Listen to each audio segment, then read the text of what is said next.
주산전화 즐거운 일을 하자. 안녕하세요. 주식강사의 법이 대대박같습니다.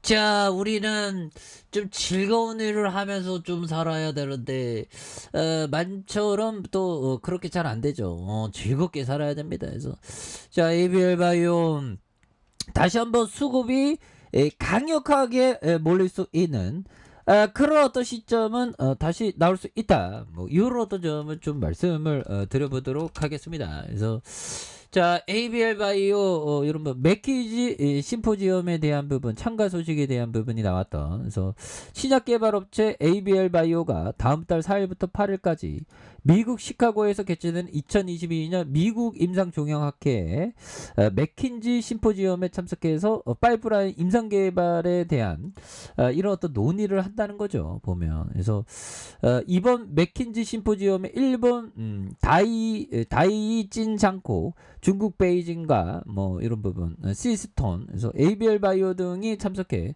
글로벌 무대로 도약을 준비하는 아시아 항암제를 주제로 토론을 진행하는 이런 어떤 부분이 되겠습니다. 그래서 AS코의 어떤 ABL 바이오는 항암 분야의 임상 개발 현황을 파악하고 진행 중이고, 임상 관련해서 현지 연구자, 협력사와 만나서 긴밀한 어떤 논의를 이렇게 되는.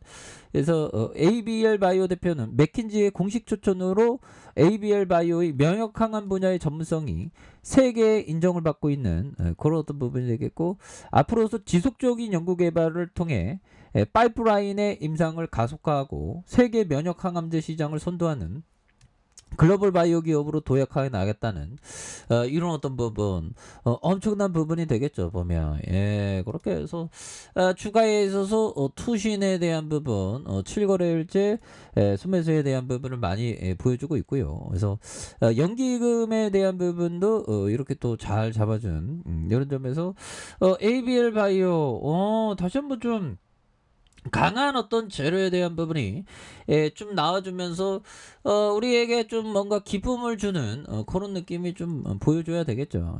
그렇게 해서 자, 시가총액 1조 1000억 이상, 외국인들이 4.33 이렇게 되겠고요. 이사운영이 31.33 이런 부분, 사모투자 전문 뭐 이런 부분 되겠고, 2016년 2월 16일 설립되고 2018년 12월 19일 코스닥에 상장된 이중항체 플랫폼에 대한 다양한 파이프라인에 대한 부분, 이런 부분도 있죠. 보면. 그래서 결국에는 매출액이 40억 81억 53억 대는, 그리고 자본 총계가 1320억 907억 560억 대는 이런 점에서 ABL 바이오에 대한 부분, 이런 부분 또 엄청난 부분이 되는 부분이 또 나와줄 수 있지 않을까라는 그런 어떤 생각이 드네요. 그래서 뭐 재료 한번 터지면 또 잘 나가는데, 뭐 보면 아스코 보면 ABL 11의 미국 FDA 희귀약물 지정, 희귀약물 지정은 아무나 하나 그런 거 있지 않습니까, 형들? 자, 우리가 목표를 향해서 나아가야 합니다. 목표를 향해서 좀 나아가는 그런 점에서 면역 항암제 후보 물질에 미국에서 희귀약물 지정을 받았다는 이런 점 좋지요. 그래서 이날 한 언론에 따르면 미국 식품의약국 FDA는 지난 1일 ABL 바이오와 중국 IM 바이오파마가 공동 개발하고 있는 ABL 111에 대한 희귀의약품에 지정했다. 그래서 희귀의약품으로 지정받는 적응증은 위식도 적합후에 암을 포함한 유암 치료제라는 이런 어떤 얘기를 해주고 있죠. 그래서 ABL 바이오와 IM에서 2018년 ABL 111의 이중항체 공동개발 계약 체결했던 이런 점에서 IM은 계약을 통해서 중국 권리를 확보했던, 그래서 한국을 제외한 전 세계 판권은 양사가 보유. 이런 전 세계 판권을 이렇게 보유하는 거, 형들아, 엄청난 부분이 되겠죠. 그래서 세계 최초 이중 면역 항체가 되는 이런 점에서 암세포를 공격하는 T세포를 활성화하는 인자가 되는, 그래서 효능이 뛰어나지만 단독 항체로는 심각한 독성을 부작용으로 보이는 난점이 있다. 그래서 ABL 바이오는 이중항체 면역 항암 플랫폼, 이렇게 G를 접목해서 종양 미세 환경에만 4-1 BB가 면역세포가 활성화하도록 설계한 간독성 부작용을 극복한 이런 부분이 되겠죠. 예, 그래서 이런 어떤 부분 보면 결국에는 투신에서 뭐 이렇게 뭐 또 잘 잡아주니까요. 다시 좋아지는 순간 또 오지 보면. 예, 그렇게 해서 자 결국에는 우리가 항상 리스크가 좀 적은 어떤 기업을 이렇게 투자하는 게 이게 굉장히 중요하겠고 가격에 대한 부분이 진짜 어서 싸게 사는 거 항상 중요합니다. 그래서 잘 사기만 한다면 절반은 잘 판 것이나 다름없다. 이런 어떤 얘기는 하워드 막스 형은 말해준.